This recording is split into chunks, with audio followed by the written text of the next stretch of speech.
Hey man, what it is, YouTube, man? We got Making the Case, Larry Bird, man, Larry the Legend, man.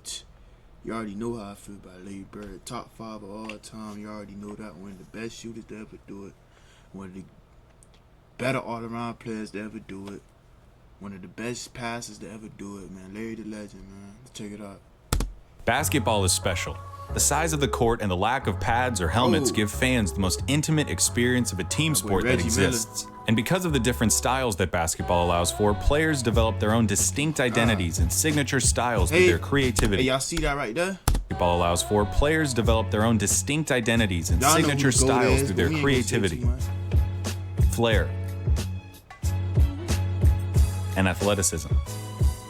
Damn. And although no player succeeds alone, the scoring volume and two-way nature of the sport give individual stars a nearly unprecedented amount of control over the flow and outcome of a game. For this reason, players are constantly compared to their peers and to the legends of the past in order to answer the most hotly contested question in the sport: who's the greatest to ever do it? For many, the question is redundant.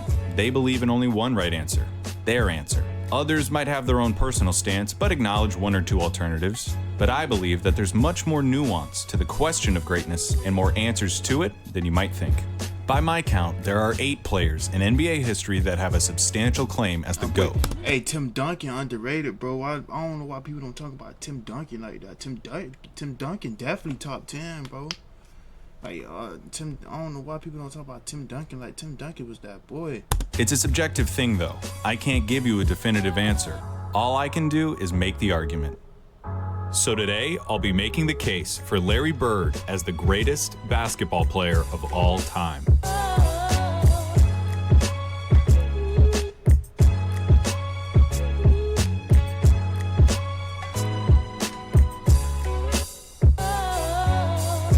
When it comes to basketball, Larry Bird is the smartest, clutchest player to ever play the game. Now, if you don't think that Larry Bird is the greatest basketball player of all time, you probably hate that I just said that. Those are the kind of talking head sport cliches that surely impact the game but are impossible to empirically measure. Normally, I'd agree with you, but I think that when you talk about Larry Bird, you see those intangibles become real, palpable results. I wouldn't have said it if I didn't believe it. When Larry Bird was drafted by the Boston Celtics in 1978, the NBA needed saving. Attendance was in the toilet, the league had few marketable stars, cocaine addiction had several players in its grasp, and most damning of all, playoff games were being tape delayed. Playoff games at the highest level of basketball were being put in the back seat for black and white movies and network reruns. But rather than join the Celtics after being taken 3rd overall, Larry Bird decided to return for his final year at Indiana State, a decision that would prove to be one of the most important in the history of the sport. Bird's final year saw the Sycamores tear through college basketball, going 33-0 before the national championship game. Bird. People underestimate Larry Bird because he played for Indiana State. You know, they not a big school. They not like Florida Gators, Missouri, you know, teams like that. Like, feel what I'm saying? The U, feel what I'm saying? Florida State, like teams like that. Georgia, you feel me? Like big schools like that. Just because he played for Indiana State, people underestimated him. But bro was doing his thing, bro. Like, and because he white, which is crazy. Like, because he white, he can't. Who he gonna show you? Though? I ain't gonna lie. Larry Bird gonna show you, boy. Why not the size him? Because he white.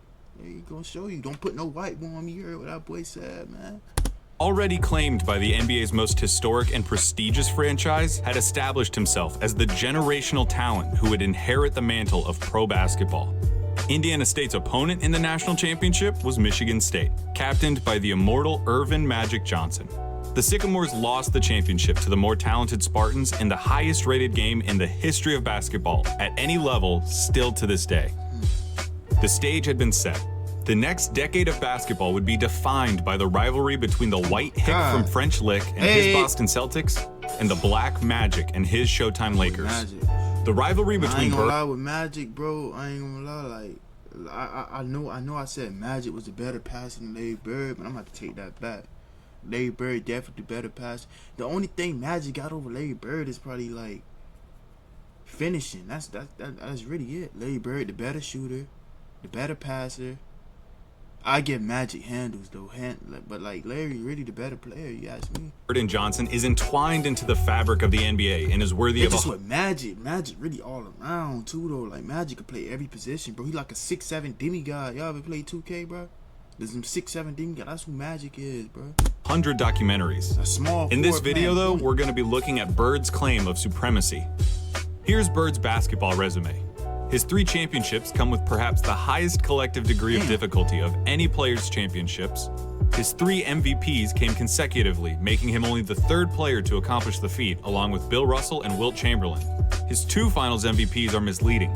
He was absolutely the best player on the '81 Celtics, but he was only a sophomore, and his 15 points per game in the finals gave the media an excuse to exact a little vengeance on a legendarily difficult interview. His All-Star and first-team selections also come with the caveat that Bird only played for 13 seasons and missed all but 6 games of the '89 season following surgeries on both feet. I can hear you already. A 13-year career, and this guy is supposed to be the GOAT? What color of paint are you huffing, Clayton?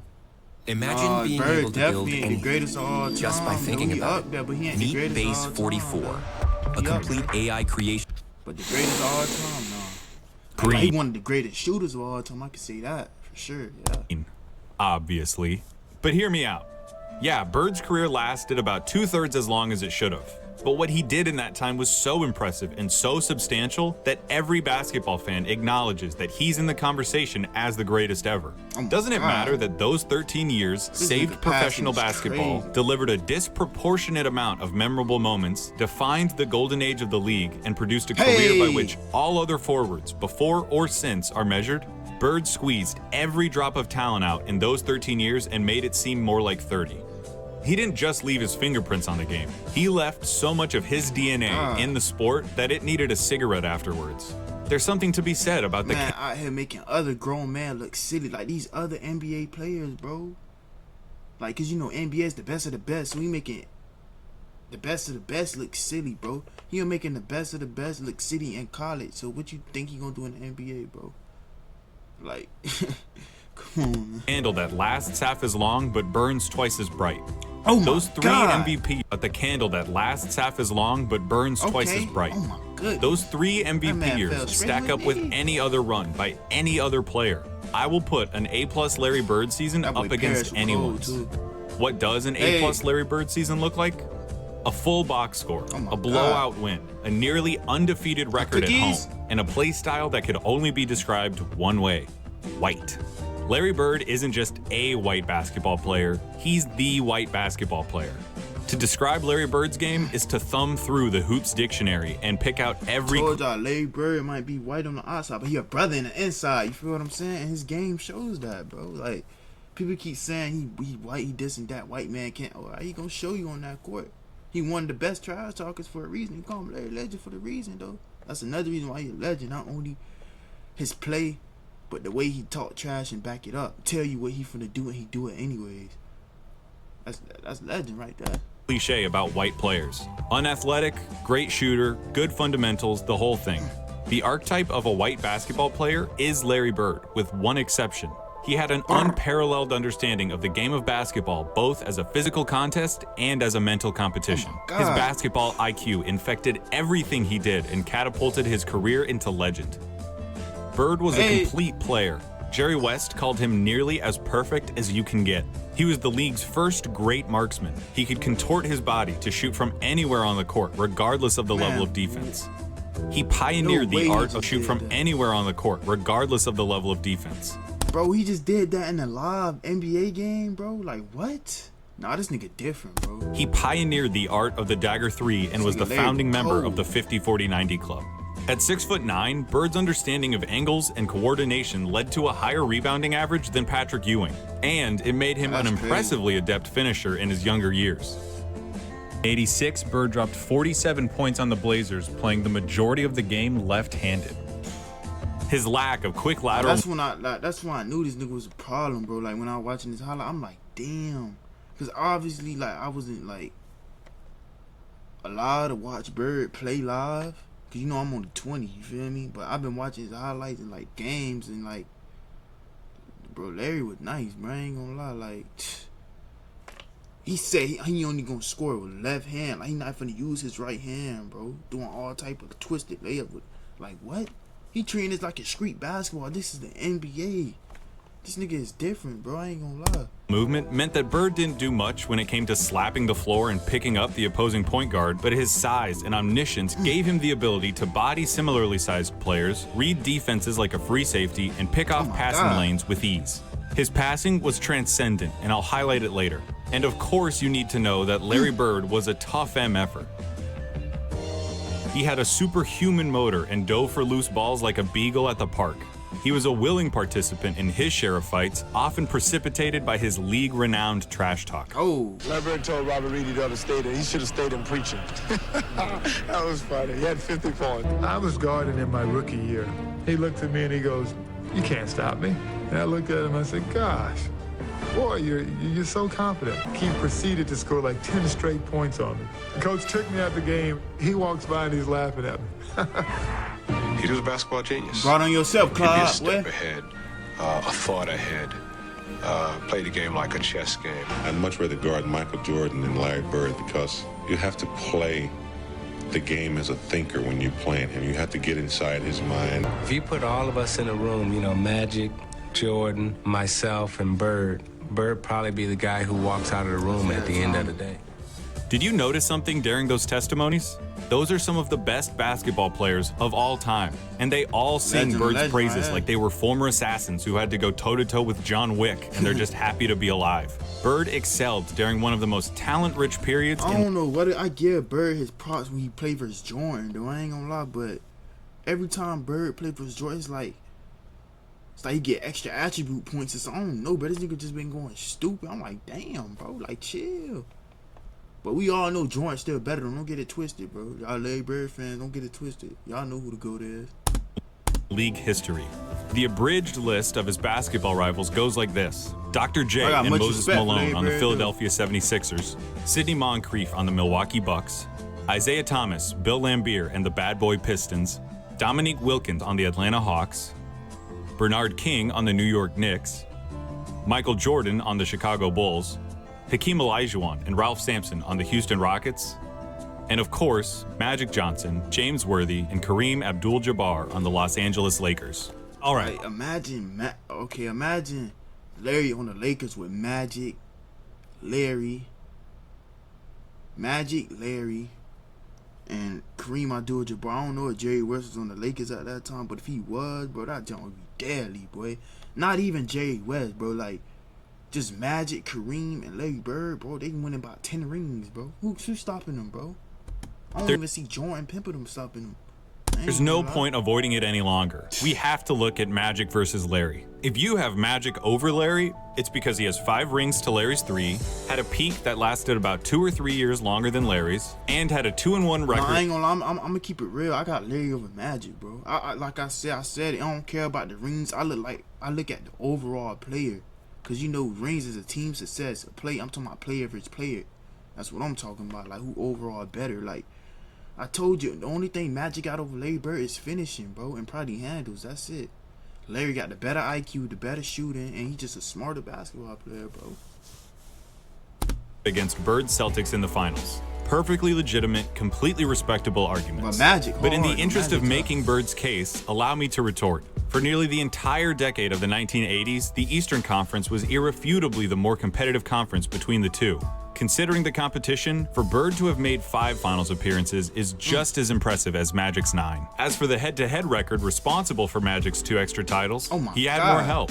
Seriously, the Celtics' Big 3 and the Lakers' Big 3 get compared all the time historically as if they were of equal caliber, but weren't Magic's accomplices just a step above Bird's? No disrespect at all to Kevin McHale and Robert Parrish, but Kareem was the alpha dog on the 71 Bucks and was the best player for at least 2 of them. I'm saying, like, the Lakers team was better than the Celtics team. Like, is we not gonna agree?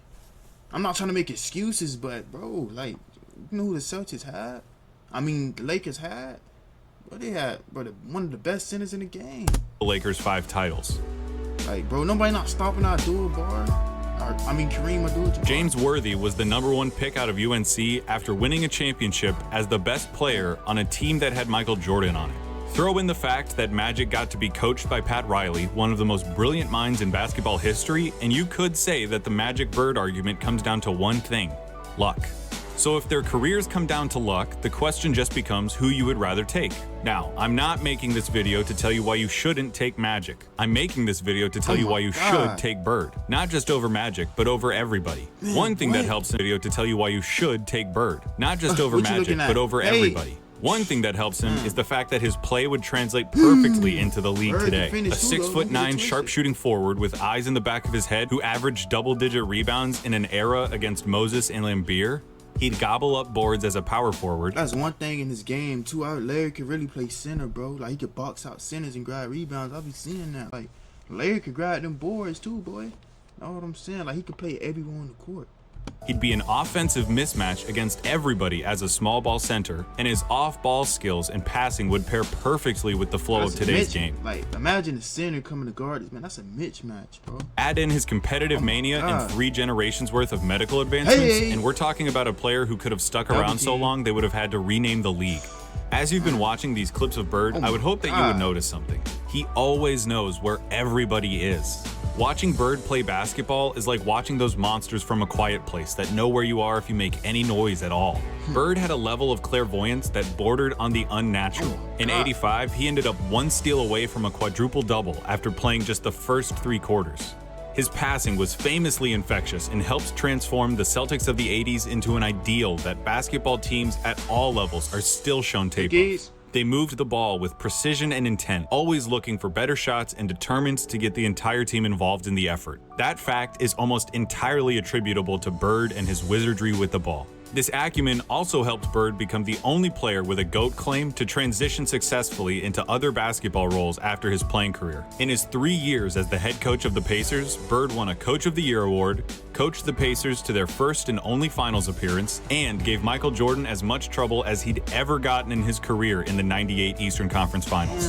After moving into Bro, a front I don't know what he got with Jordan, bro. Like he coached and beat him, he played and beat him most of the time. Like damn, like bro, like come on, Larry, what you got with Jordan, bro? office role for Indiana, he won Executive of the Year in 2012, becoming the only person to have an MVP, Coach of the Year, and Executive of the Year award. On the court or off of it, inside and out, Larry Bird sees basketball as only he can. That intelligence also lent itself to Bird's defining skill, making the big plays. Remember, NBA players get paid to win games. James Harden is getting paid nearly $40 million this year because he's supposed to help the Rockets win games. Victory can be achieved in a lot of ways, and the win column doesn't care how it happens. As Mark We Sinclair all know once James Harden choking the playoffs too. said, It don't matter if you win by an inch or a mile. Winning's winning. but when your I team forgot is that down movie one called. in Y'all a helped me out with that movie called. I forgot.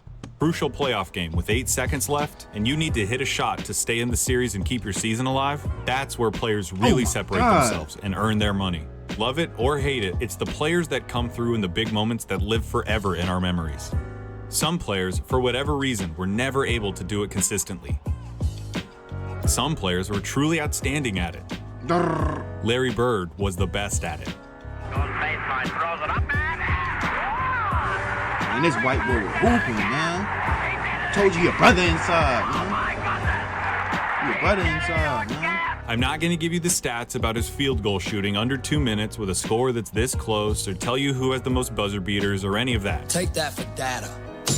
I'm just going to show you clutch moments in clutch situations. 1985 against the Blazers. Bird drops 48 points, including Damn. this. Down 1 with 2 seconds left. Inbound pass, the double team and Bird. Larry, fake, fall away. Man, what? 1985 against the Hawks. Double team don't matter, Bird sets the man. Celtics God. scoring record with 60 points with shots like these. They open the right side. Bird the fall away. He drills it again. That's the best shooting I've ever seen. 1986 against the Rockets. Not all of Bird's clutch moments were singular. The bigger the moment, the bigger his performance. In Game 6 of the 1986 What is- NBA Finals, This man knew he was nasty, bruh. Damn, man, I ain't gonna lie, Larry, bruh. Larry probably gotta move to that top 3. I ain't gonna lie, boy. This nigga cold, boy. I ain't gonna lie, boy. Bird clinches the championship with a triple-double in what he calls the best game he ever played. 2 seconds on the shot clock. Wow, ran back to the dude. That's the wrong 1987 against the Washington Bullets. Bird hits one shot to tie it before it's waved off because of a timeout. Hits another shot to tie it up for real. Crowd is standing up. It goes now to Bird. Bird goes up top. And then in double overtime, down one, he does this. It's going to go to Bird. He's got a shot. Get it! Like final seconds for the Celtics, bro. You know who the ball going to, bro. Everybody know the ball going to Bird. Everybody know they finna set up a shot for Bird. But you can't stop it anyways, bro. That's crazy. Everybody know who the ball going to. That's the crazy thing. Got it, the 3-point field goal. And that's that. It's all over. For 3 years, from 1986 to 1988, the three-point contest knew no other champion but Larry Bird. He's still got to drop one here quickly. 14. This is a tie for the money. Larry Bird! 1987 Eastern Conference Finals, Game 5. Tied at 2 games apiece against the Bad Boy Pistons, this enormous game would put the winner 1 game away from the NBA Finals. Oh. The Pistons are up 1 with seconds remaining. The ball goes out of bounds off the Celtics. Isaiah Thomas just needs to inbound the ball to win the game. Now there's a steal by Bird. Underneath the DJ lane. Damn, Isaiah Thomas just so like that. Now there's a steal by Bird. Underneath the DJ lane.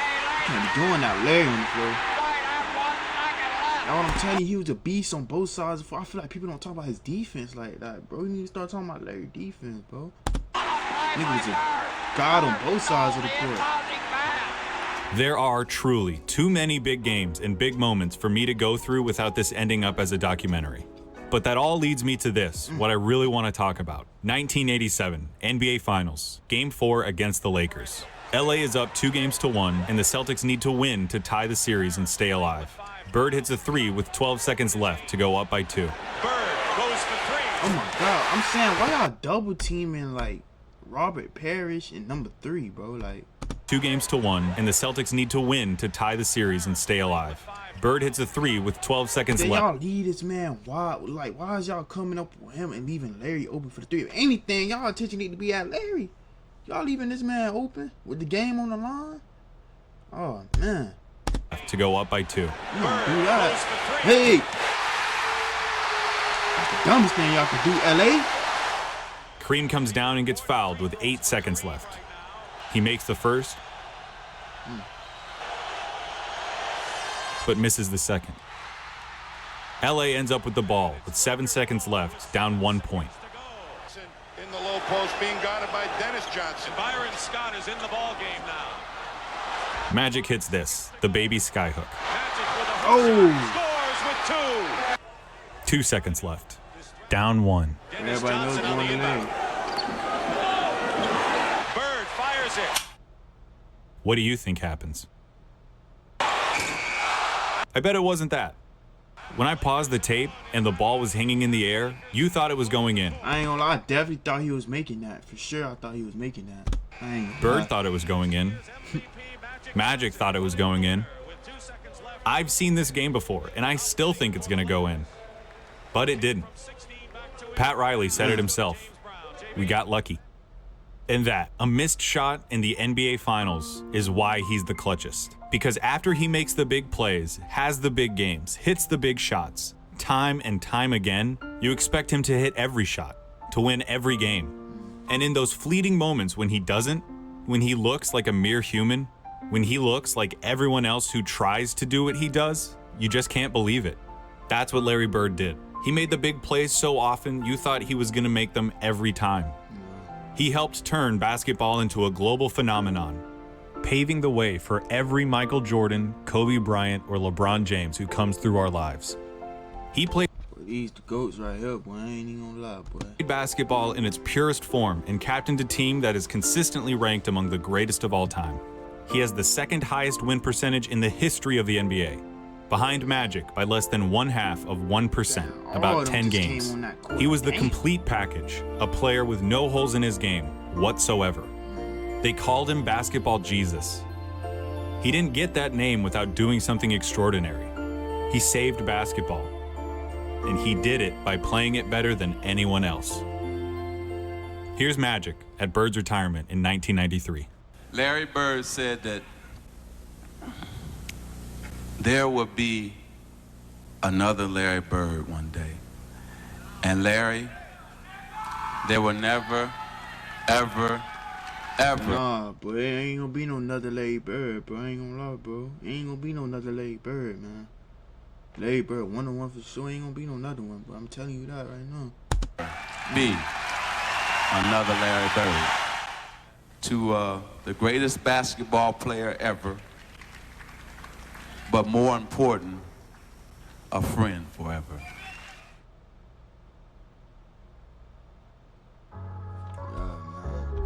Hey, everybody. Two legends right there. Yeah, both of them in my top 3. MJ, Larry, Magic, top 3 right there. Imagine them 3 on the same team. Oh my God. 10 plus rings, probably 15. I swear. Yeah, but that's the end of that video, man. We just reacted to Larry the Legend, man. But Nate, this if I make you like and subscribe, your boy TJ Yacht. Gang.